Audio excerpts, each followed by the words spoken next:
something that's, kind of bitchy. Pretty bitchy. Bitchy? I know. It's just, bitchy. Well, first of all, you're a little bitchy. That's next level bitchy.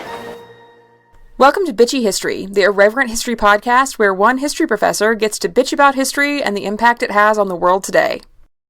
Hi guys, I know it's been a while, a very long while. I've been very distracted and haven't really felt like putting out episodes of the podcast, but today we are having yet another one of those special editions. We had my Mother's Day episode, now we're having the Father's Day episode, so this is my dad. We're going to be talking about his life experiences and some of the interesting things that he's done over the course of his life and, historical events that he's witnessed and things like that today. You'll be getting this a couple of days after Father's Day because I honestly was too wiped out from a trip to the Salt River on Sunday to record on Father's Day. So, but you'll get this episode soon. So anyway, here's my dad. I'll let him introduce himself. Hi, I'm Carol Walker. And of course you've already, if you saw it, you met my wife. Yeah, go back and watch the other episode after this one if you haven't, because there'll be references, obviously. Yeah. We've been married quite a while. I'm not going to tell you how long. Don't need to know that. You don't need to know the age. Yeah. But I grew up in the 60s, and most of you have probably ideas what people who grew up in the 60s were doing at that time. Yeah. I was not that way because I was growing up in a rural, small state where most people didn't even know about all those things that other people were doing except from TV. Right, exactly. Though, one thing I did want to talk about was, it's something that I always mention to my students when we talk about, the history of, the civil rights movement and stuff like that. I always mention the fact that you were growing up during the era of integration, right? And I've always found it really interesting to think about how recent that period actually is, and the fact that my dad went to school at a school that had not been fully integrated when he was going to school there, which I think is really interesting. Share a little bit about that? Yes, and in fact, I grew up at a time when schools were completely segregated. Up until my time, the 6th grade, none of the schools in our school district were integrated. They had separate schools at a different place, and believe me, separate but equal did not happen. Yeah, they were not equal schools. They were not equal. Even going to the better school, I knew that they weren't getting the education that we did. And when someone says, "Oh, black people don't score high," well, of course they don't score as highly in some cases, in some ways, because they're not given the chance to learn what other people learn. Exactly, yeah. So it's ridiculous to assume that people are going to have the same level of success if they don't have the same level of access to, things and education that other people have. It's ridiculous. Yeah, and in my life, when I got out of 6th grade and went into what they call junior high at that time, or middle school now, they started integrating, but they integrated the first 3 grades, grade 1, 2, and 3, and they continued it upwards 1 year at a time. So therefore, I went to junior high, 7th, 8th, and 9th grade with no black people in the school. I graduated from that and went to senior high, and at that next year was when there were the first black people in the junior high school. So you kind of missed it out. You missed out on it. And yeah. I continued, and when I graduated the next year, there were people in the senior high schools. Right, so you just kind of people, and so it was. I grew up entirely in a segregated situation, and I knew that my family and my relatives, from what they said, they were very biased. They were anti-integration, just a little. They were all anti-integration. Can't imagine. They were anti anything that mixed the races, in fact. So it took me a long time to break away from that. And I know still that I have parts of me that still had that feeling. I have to fight it. Yeah. It's about unpacking it, figuring out where your problems are and unpacking those things, definitely. Because it affects you when you grow up that way, especially if you go to school that way and then you go to, you grow up in a family like that, it's going to have it's going to cause problems, right? Yeah. It's going to affect you. Yeah, exactly. I remember you told me once that like being in the military helped like kind of change your views on that, because the military was integrated and you were not serving with people who were all the same as you as well, right? Yeah. So yeah, my dad's done a lot of interesting things. Some of the things he won't let us talk about, I don't know if they're still classified. I don't know. I asked him once if he'd ever killed a man, and his response was very enigmatic. All I said was, not directly. It's enigmatic, right? It's an enigmatic statement. But he has a few stories that he's put in ixnay on. We can't talk about, even though they're stories I know. Yeah. He doesn't want to talk about them in public. But yes, we're going to talk a little bit about some of his time. So obviously, you're growing up during the beginnings of during the Vietnam War, right? And so you ended up being, well, you talk the story about how you got pulled into that, right? Well, I graduated in 1966, which is a long time for some of y'all. Long time for me, actually. But after about a year when I was working, I decided I needed something else. And I decided I would, just to let you know, this is the kind of a background, I decided I would go on a road trip. Took this road trip. My plan was to go to California, probably to end up in San Francisco, during when San Francisco was at its heights, in the Haight-Ashbury district where everyone was there. The Rolling Stones were starting up at that time. Yeah, my dad was cool. My dad was cool. Maybe. And so I thought about that. The problem is, somewhere along the way, outside of Winslow, not Winslow, but what's the town on the west side of Arizona? Payson? No. Kingsman, yeah. Kingsman, Arizona. I turned north. I was planning to go to Las Vegas at the same time. It turned out I was a little bit sleepy, and I was traveling along, and I wrecked my car by drifting off the road and hitting a bridge. It was a short bridge, so all it did was make the car fly up in the air, and it landed about 30 feet beyond the bridge.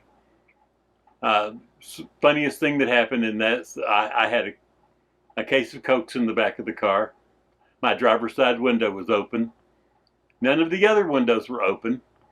When I looked back after the accident, there were no Cokes in the back of the car. I looked around, and all the Cokes were on the highway somewhere around there. They had flown through the driver's side window, missing my head by inches. Maybe centimeters. Because with the abrupt stop, they just flew forward, and as the car was spinning, they went right out the window. That was the funniest thing. Yeah, always wear your seatbelt, or else I wouldn't exist, right? There's bad situations, that's right. Always wear your seatbelt. So I was wearing my seatbelt at that time, so I'm still alive. Yeah, obviously, but yeah. And so then I sold the car to a junkyard because it was trashed. Yeah. Got a bus, came back to my hometown, and at that time when I picked up the mail, I found a notice from the draft board. It said, "Oh, we need you to come down to the capital city of Arkansas, where I lived, and have a physical. Get injected, inspected, neglected, and detected." Yeah, all of those things that they do at those draft board places. Unlike some other people, I did not go in drunk. No. You didn't pull an Arlo Guthrie on them, no. So if you heard that story from Arlo Guthrie, I was not there. I thought I was being serious about it. Probably should have been different. But, so I went through all of that. They sent me home. I went to the draft board and said, "Where am I on the draft list?" And they said, "Oh, well, you're good for this month." And I said, "Well, this month's half over. What about next month?" "Oh, you're good for that too." And I said, "But in August you'll be drafted." So I decided maybe I should try to select where I went. I had several choices. I could try a different military instead of being drafted into the Army, different part of the military, or in fact I could have left and gone to Canada. I decided that was not the best option. So I went down and checked, and the only people who had openings immediately were the Marines. And I thought, that's probably going to be worse than the Army. Probably just a little bit, yeah. So I signed up with them, and they put me in a group, supposedly, called ASA, the Army Security Agency, which means I was going to be doing desk work. After we got in there, we decided that our best term, we were obviously we're not airborne, so we called ourselves chairborne. But you know, it's desk work, but it's spy desk work, right? It was cool desk work. I was a chairborne spy, not James Bond, but you know, you were still doing cool stuff. And we started doing things there, and our job was to decipher or decode the traffic from other countries around there. I won't mention which countries. We were in a little country called Ethiopia at the time. And it was ruled by an emperor whose name was Haile Selassie. You can look that up. Yeah. And he had one son. I won't tell you his name because I don't remember it anymore. It's been a while. I only met him a few times. And in fact, the funniest story is I went downtown and did what most people in the Army do. We went to a bar and drank. Might as well on your day off. Yeah. And some guy came up to us who looked well dressed and said, asked us if we wanted to go to a party. And being young and stupid in the Army, we said, sure.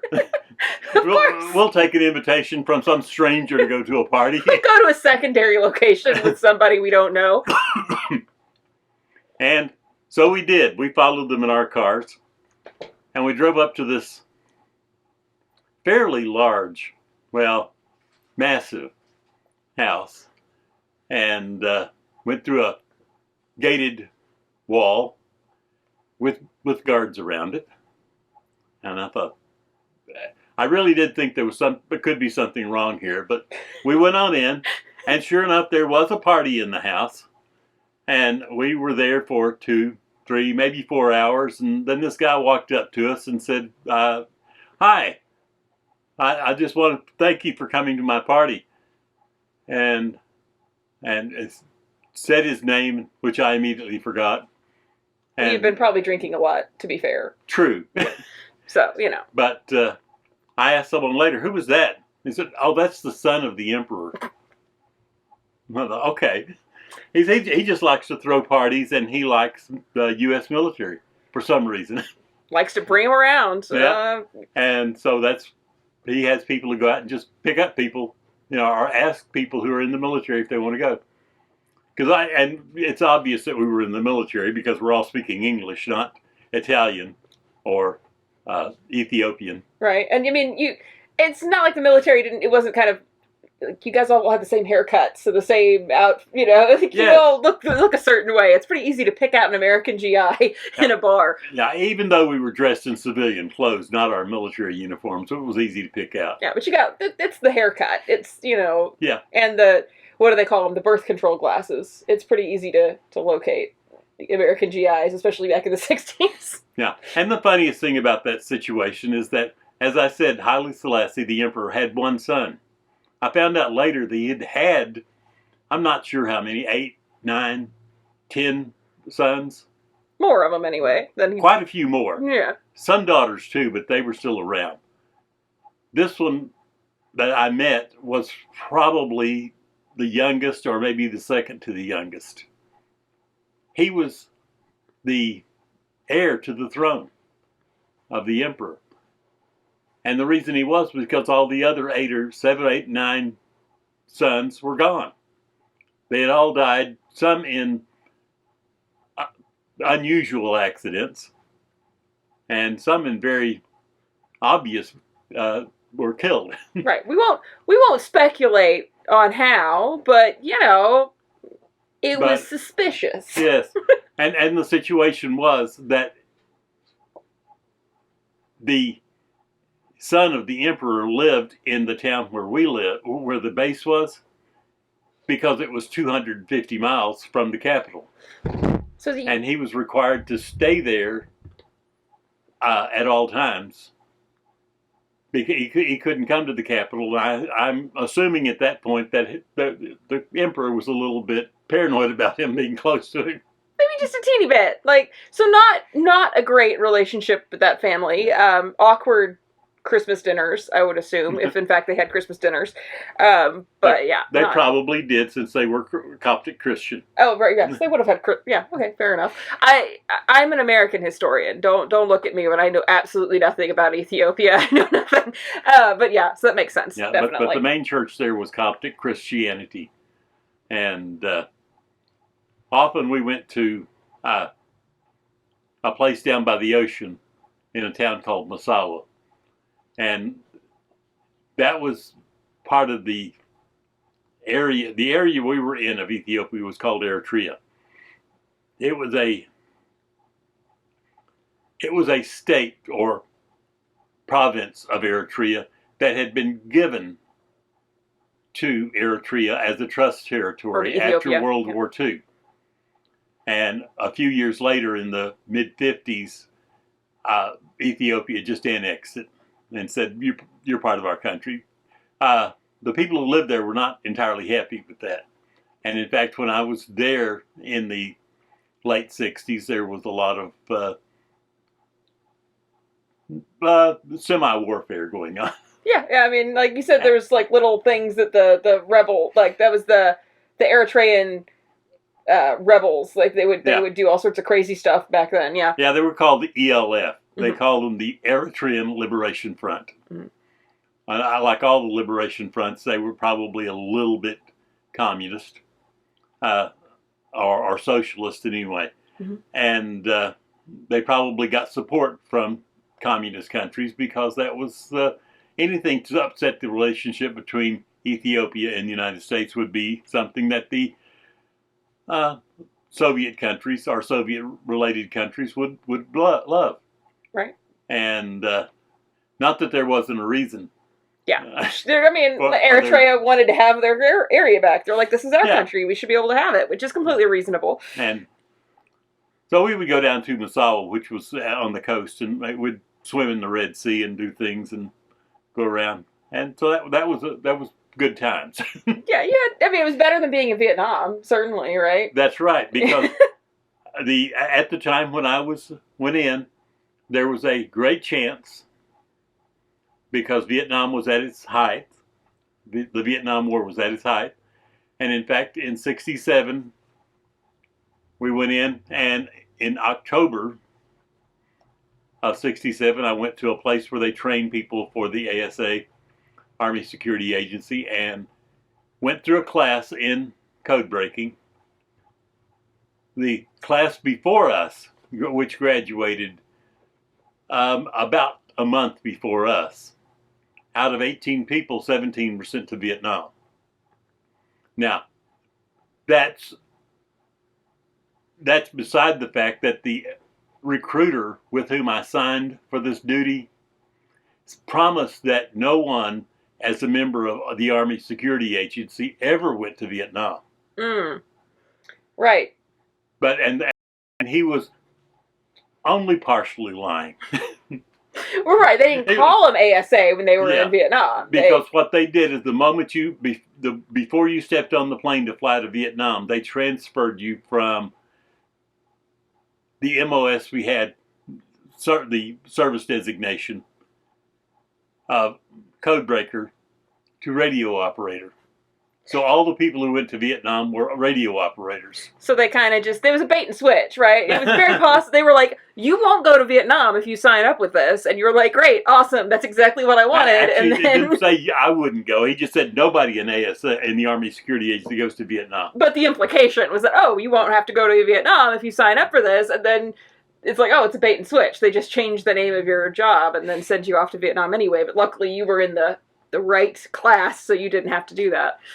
So they sent me to Ethiopia, which was East Africa, fairly nice. We were on a mountain at about 8,000 feet, and you could clock the rain in the rainy season, because during the early part of the rainy season it started raining at 1 o'clock. Then later it would be 1:30, and then 2 o'clock, and then 2:30. And then it quit raining. And then there was no more rainy season. There was no more rain until the next spring. Right, yeah. It's not but at least you got some rain. Yeah. Where we live now, we're not getting any rain. Yeah, So it was actually quite sufficient to fill up the reservoir, and usually we had enough water in the reservoir until the next rainy season. well, that's good. Yeah. Could be worse. But what we did was we sat in offices, as I said, chairboard, and we broke codes. And if anything interesting came up, we sent it back to NASA or NSA. We sent it back to NSA, the National Security Agency in Washington. And they looked at it and decided if it was really important. Right. Actionable, right? Actionable, yes. And when I said that I'd never killed anyone directly, that's saying we did, not just me, but we did decode a series of messages which we sent back to NSA, which they sent to the Defense Intelligence Agency, which then when it sent it on to the military. Right. And there was some action taken. And so it was the action was taken because of what we sent them. And we heard that there was some military, not just the military was there, but they had a firefight with someone. So Technically, yeah. So technically some people got killed, or maybe got killed. I didn't really get the full story, not being at the place where it was. Right. It was a need to know kind of situation. But yeah, you got lots of information that would get passed around. Yes. Now, if you need to know, that's the whole point. There are various classifications: confidential, secret, top secret. Then it goes to top secret code word, and then it goes to top secret code word need to know. Mm-hmm. And then the last one is top secret code word eyes only. Which means you read it and then kill yourself. Well, was that a real one, or is that one in movies? No, you don't really. I think that's just in movies. No, you can read it, and that person cannot, but you never pass it on to anyone else who is not, it was like something they would pass on to the president or the Secretary of Defense, and it never got passed anywhere else, or unless it was passed to the State Department for some action. Right. So becomes a very close set with only fewer and fewer people knowing about certain things. Yeah. Speaking of passing things on to the president, I think my favorite story that you ever shared with me has to do with passing things on to the president. Okay. We gotta tell them that because it's hilarious. There is or at least there was at that time, a special code that you could send with a message when you thought that it was urgent and necessary, immediate, eyes only. And we ended up getting a message from a communication from the country of Egypt. It was a message going from Cairo, their capital city, out to some other section. I can't even remember where it went. But one of the things in it, it said that they were talking about there was a sad thing, and that Abdul Nasser Mat. Now, Mat in the Egyptian Arabic means is dead. Abdul Nasser at that time was the president of Egypt. He had been president for about 15 years at that time. And there was some unrest. So knowing that, the implication was that maybe the president of Egypt had been killed. So we sent that on to Washington with the code. And what they do with that code is no matter what time they get it, they pass it immediately to the president. Well, the time that we got it, as opposed to the time in Washington, well, it didn't matter what time we got it. The time in Washington when they got it was about 1 a.m. in the morning. So by the time they got it processed and took it to the president, so they went in and woke up the president at about 2:30 a.m. in the morning so that he could handle this situation in case it was a real assassination of the president of Egypt. And so there he was, awake, middle of the night. And one thing you have to remember is Abdul is a name, especially in Egypt, that's about as common as John in the United States. And Nasser is almost as common as Smith. So there were probably a lot of Abdul Nassers. Right? And so it didn't necessarily mean that the president was dead. But it did come from a source that we felt could be real. It was a high level. Like they wouldn't be just sending that message on that code in that way if it was just some random person who had died, right? Yeah. Okay, so there we are. We have the president up. They dealt with it. Found out that Abdul Nasser was actually still alive, right. The president of Egypt. And it went on. And about 4 months later, we got another message, and it was a highly critical level message. And it said the same thing, basically. So we sent it on. And they woke up the president probably about 3 o'clock in the morning. The president being Richard Nixon. So you don't have to feel too bad about the president being woken up in the middle of the night. He had it coming. It's fine. You don't have to feel bad about it. So we sent that on, and it turned out to be false as well. About a month later, we got a message from the National Security Agency with something from the White House saying, don't ever use that code again. You were not trusted anymore. It wasn't your fault. You were doing your job. You were passing along information that was obviously, you thought it looked legit. They suspended our ability to use that code to wake up the president. I don't know how long. I was long gone before they ever released that again.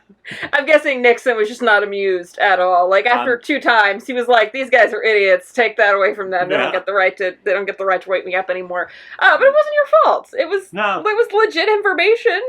It's just that Nixon was a very petty, tiny little man and did not like being awakened at 3 o'clock in the morning for false information. But I just love that. I love the idea of Nixon just being woken up again. Is it the same thing? Oh my God. Just hating it. Whether you liked it or not, we sent it. You sent it. Well, use your job. What if you hadn't sent it and it was really the president? Like, then we would have all been in trouble. Right? Like, that would have been bad. You had to send that information up the chain of command. That was your job, right? Exactly. Yeah. So you were doing spy stuff, right? Spy stuff. Most radio intelligence, that's what they call it, our communications intelligence, what they call it is comment. And most of it is iffy. Right. I mean, you can't really know what... And what you have to do, what you have to know is when you get comment, radio intelligence, saying a certain thing, you have to verify it with what they call HUMINT, or human intelligence. They go ask somebody, in other words. Yeah. Go ask somebody for real if it's a real thing, yeah. And obviously the United States had people they could ask in Egypt, or most other countries, in fact. Right. So about that. that's how they verified that it was that the situation. Maybe Abdul Nasser was dead, but it wasn't the president, Abdul Nasser. It was somebody else named Abd. And it might have even been a high level person. Like you said, it was a common name. So, but, if you heard a message over the radio saying that Richard Nixon is dead, like, okay, that's legit. You're going to have to pass that on to somebody, even if it turns out that the Richard Nixon who's dead is not the president of the United States. That's right.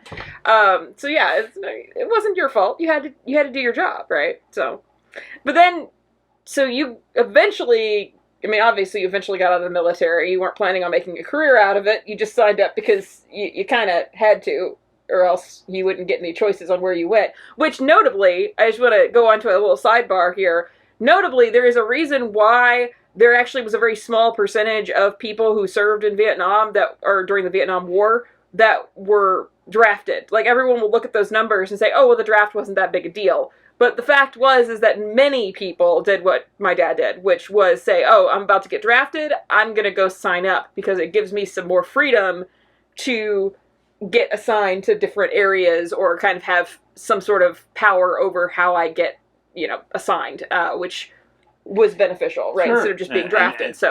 And as long as we weren't in a big war, being in the Navy on a ship was a lot better than being a infantryman in the Army.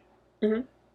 And going out there slogging through the rice fields and being shot at. Right. Or, doing war crimes, depending upon which unit you were with, right? But yeah, it's one of those things where it's like, yeah, the numbers of people who actually got drafted, not that high, but that's because, well, if your choice is voluntarily showing up and signing up and getting a better placement, or being drafted and not having any control at all, you might as well just sign up, right? Yeah.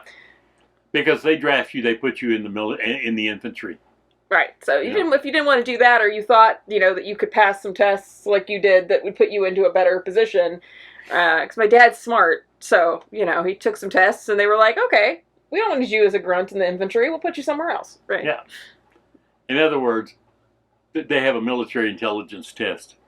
And those two words don't really go together very well. Not usually. Military, no. But apparently sometimes they do pick things. So I scored high enough on that test that they said, we think you can do something else for us. It's better. Which is a good thing. Yeah. Not better for you, better for them. Well, yeah, but it did turn out to be better for you in the end. Gratefully. So it didn't end up being the worst thing. You could have been a worse situation, certainly. Yeah. And Ethiopia wasn't so bad. Yeah. Highs were in the 90s, lows in 35 or 40. Hardly ever got shot at. No, hardly ever. Hardly ever got shot at. The ELF, occasionally, but not on a regular basis. No. So some of the ELF had some anger at the U.S. Army, and so occasionally there would be shots fired from a distance toward the radio listening post that we had, which was about 20 miles out of town. It was 20 miles out of town because it took about 100 acres of land to put all the antennas up. Yeah. Because they had about 300 antennas out there listening to both normal radio chatter, as you'd consider, but also satellites and other things that were around. Right. I just remember several years ago, this was when I was still an undergrad, I did a research project where I was like, I interviewed you about your time in the military, and then I had to write up a paper about this. It was for one of my public history classes, I remember. And I did some research on the place where you were stationed, that was the base you were at there, that listening post. And I will always be cracking up over the New York Times article I found in the New York Times archive where the military was denying that it was a listening post. They're like, no, because it was the Eritrean student front or whatever who was protesting the American presence there in Ethiopia, and was saying that this was a spy. This was a spy base. You guys were spying on things.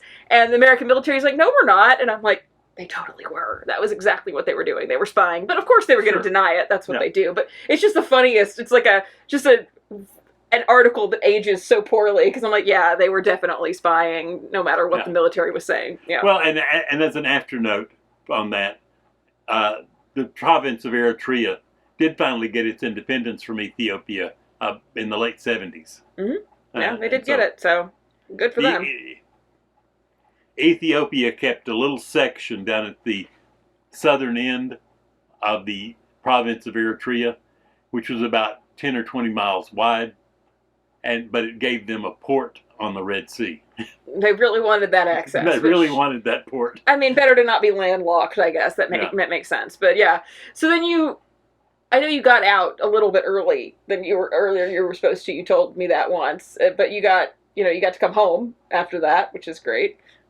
Yeah. At the end of my end of tour of service was one date, but at that point the Vietnam action was starting to wind down, and they started to let everyone out that they could. So they let me out 2 weeks early, which makes it hard for me to think of Friday the 13th as a bad day. Oh, okay. Because that was the day I got out of the military. So that's a good luck day for you. The number 13, much like with Taylor Swift, is your lucky number. Yeah. That's your. It should have been Friday the 27th, but they let me out 2 weeks early. Nice. Yeah. You know. So you came back to the States, back to Arkansas, right? Was that where you went immediately after getting back, or did you? I came right back to Fort Smith, Arkansas, the city which some people call hell on the border. I mean, that's a reasonable name for it. Yes, but that was called that because it was the border town between Arkansas and what was then in the 1880s and 1890s and early 1900s Indian Territory.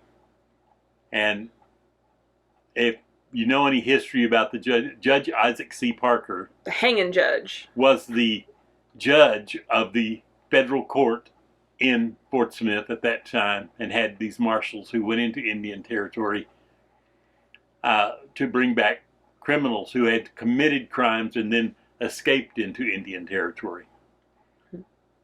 He's called the hanging judge, but you have to understand, actually hit the number of people he hanged by percentage was much lower than many other judges.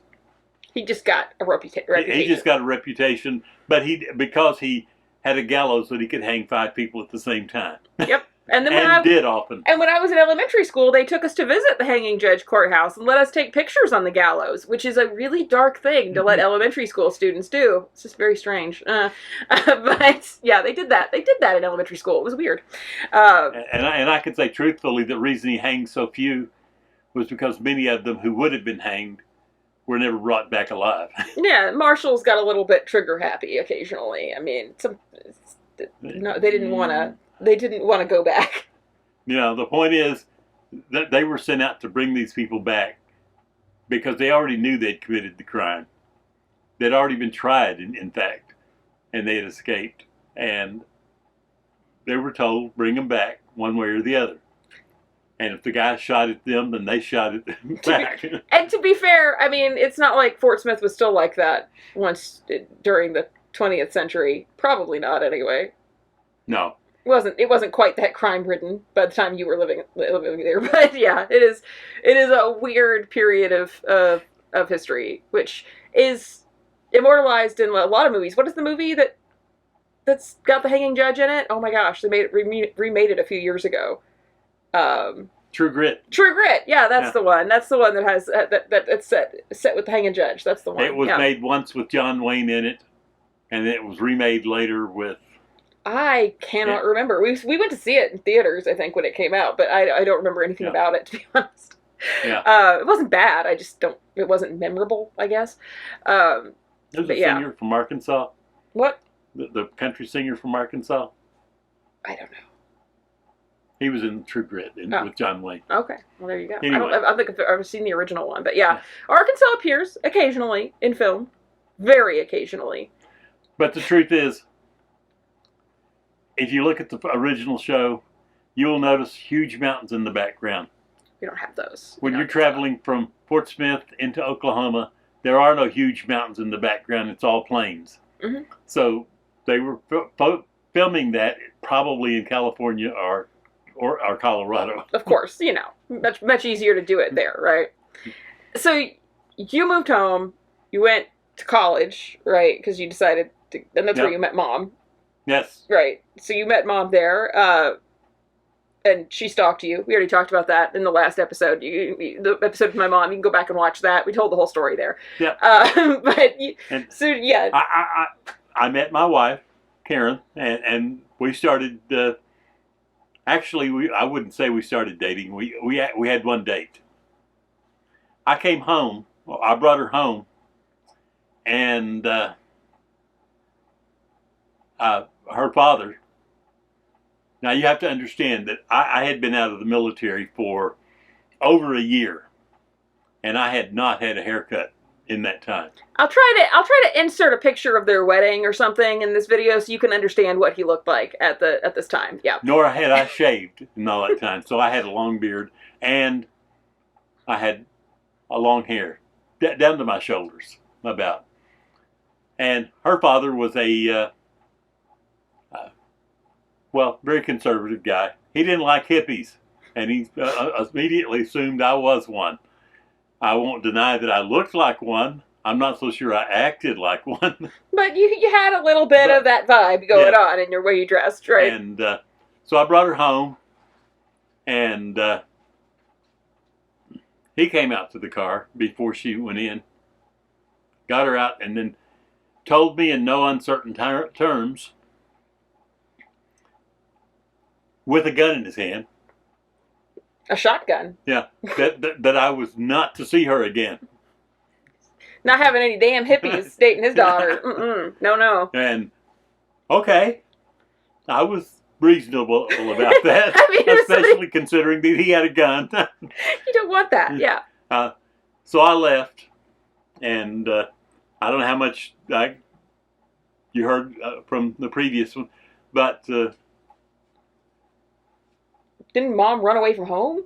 yes. Yeah. My present wife left home. I've been given a photo so that you can see here. This is my dad, so you can see his long hair. And you know what? I don't know what Grandpa was getting around to being mad about. My mom looks like a hippie too. So, but yeah. Anyway. But anyway, so after that we continued dating, and got married later. A lot of people gave us. They said our marriage would last about 6 months.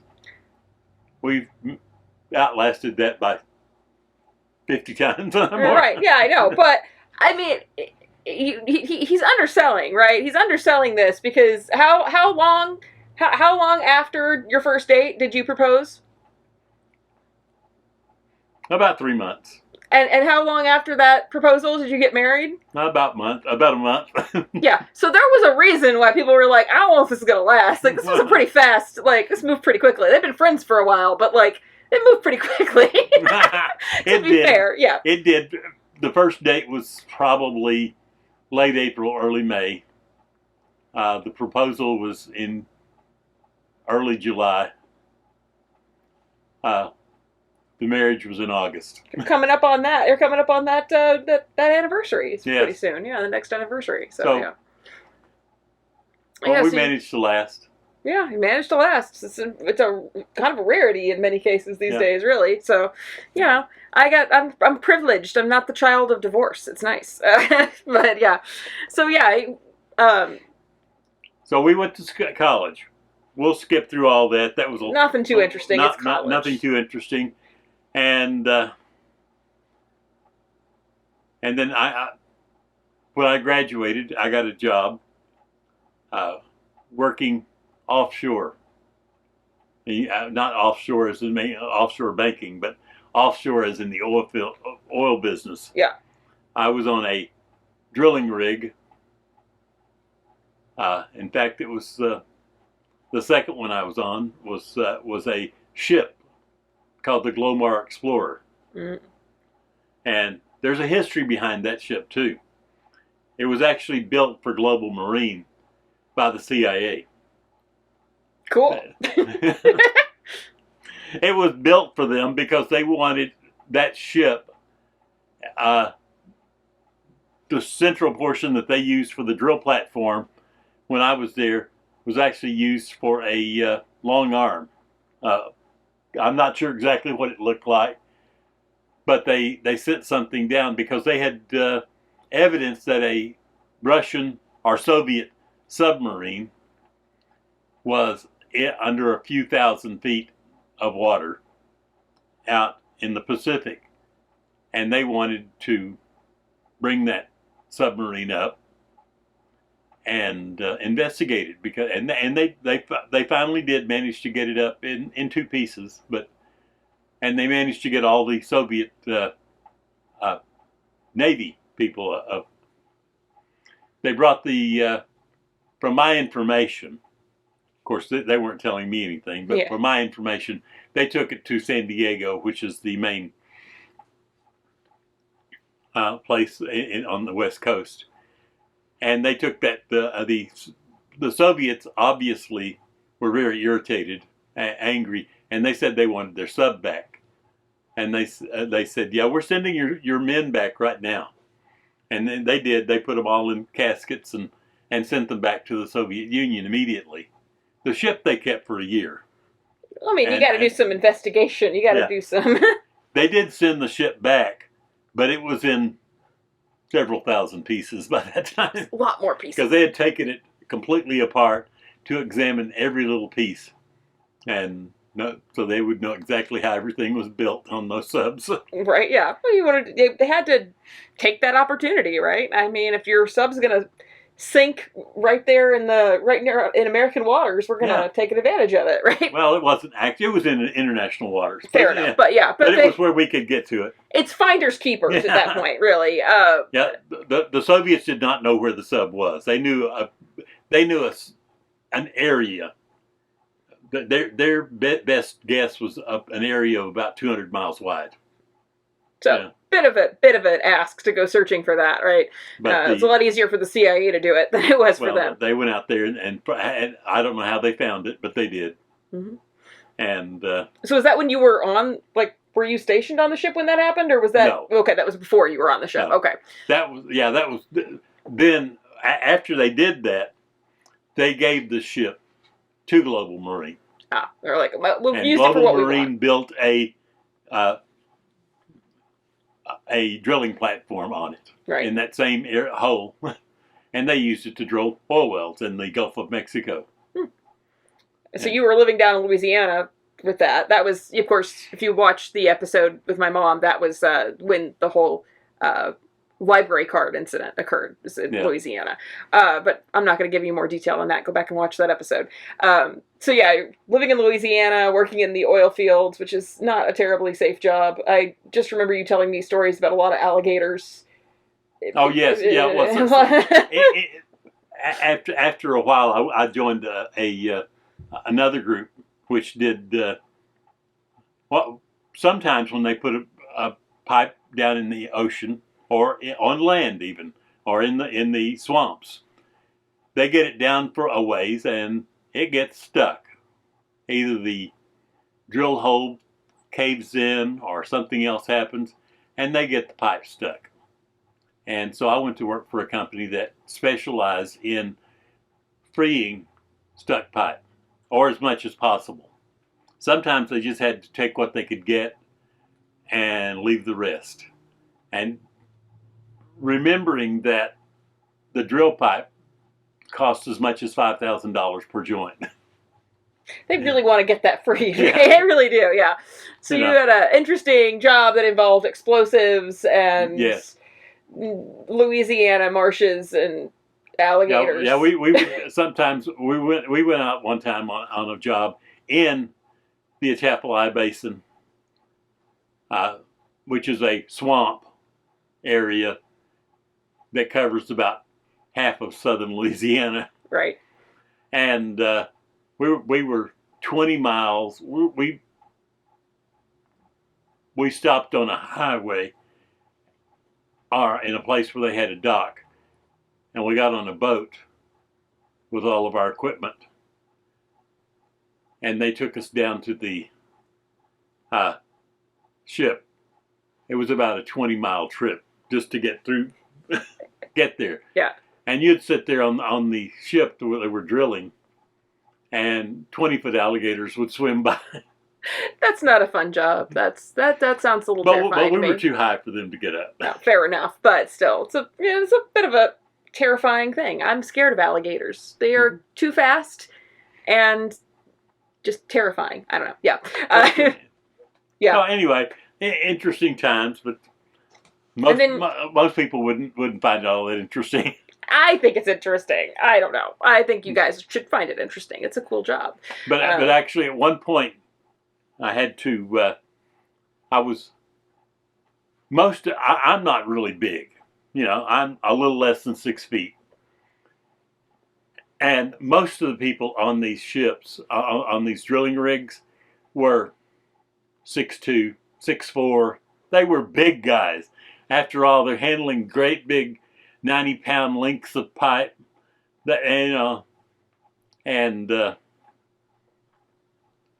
we got prepared for a job at one point and taped everything up. Now, I was carrying a 6-foot rod that hooked onto the bottom of the pipe for it to go down into a section. I actually hooked on the end of a cable that was going to be set down in there. And it had 6 or 8 6-foot pieces of primer cord attached to it, with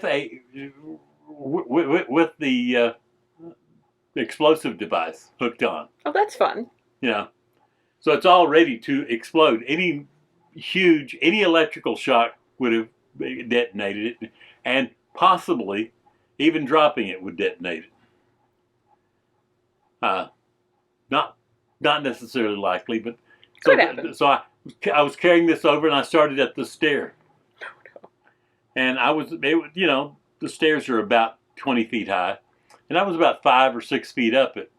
And this great big hulking guy came on and started down. He got down about 4 steps, and he waited for me to back up. And I said, "You see this thing I'm holding?" He said, "Yeah." I said, "If I back up and fall, it's going to blow everything up, including you." So he's going to have to back up. so he backed up. I mean, it's a good threat. It's a good threat. Like, this is not a thing you want to mess with. You might mess with me if I was by myself. You're not going to mess with me while I'm holding an explosive. It's got the effect of basically 8 sticks of dynamite on this thing. Like, we don't want to do that. You need to be the one to back up. Yes. And that was the only time. He just kind of looked at me and backed up, and we didn't say anything more about it. He was a little like, okay, fine. His ego was a little messed up, but he's going to live with it. All right, so usually with my mom, the last thing we kind of wrapped up with was just kind of asking about a few particular historical events that happened. Major historical events that happened while you were during your lifetime. So I'm going to kind of do some of the same ones with you. We start off with the JFK assassination. So what do you recall about that? Well, it was 1963. I was 15 years old. In high school, I believe. And I was sick and home and at the time. So I didn't, who knows, maybe I was sick, maybe I just didn't want to go. I mean, yeah, right. But I was at home. And so I was watching watching TV. And they were showing the parade in Dallas with the president and his entourage and all the other people. And as I was sitting there watching this, I'm thinking, boy, this is boring. There was this shot. It's not boring anymore. And then a couple of more shots. And and all these people started yelling, "They shot the president!" It's weird to have been watching. I mean, I know a lot of people were watching it on TV, but it's just very odd to have been watching it on TV when it happened. I don't know. Sorry, So how did that? If I'd had more stations at that time, I probably would have been watching something else. I mean, wasn't you're 15 and you're home from school. You're going to watch cartoons if you can, or watch fun stuff if you can. But yeah, so what do you recall about the reaction to that? Like, not necessarily the day of, but like in that period of time, like how do people react to it? Everybody was shocked. In fact, they were saddened. Right. You know. It was, in a way, was like, now I understand I didn't vote for John Kennedy, because obviously I couldn't 15, have. right? You were 15. You couldn't have voted for him. But but everyone thought he was a great president. I've learned since then that he wasn't quite as no, he might have been fine as a president, as a person, but But anyway, but he was represented. He represented an attitude, a kind of hope for the future.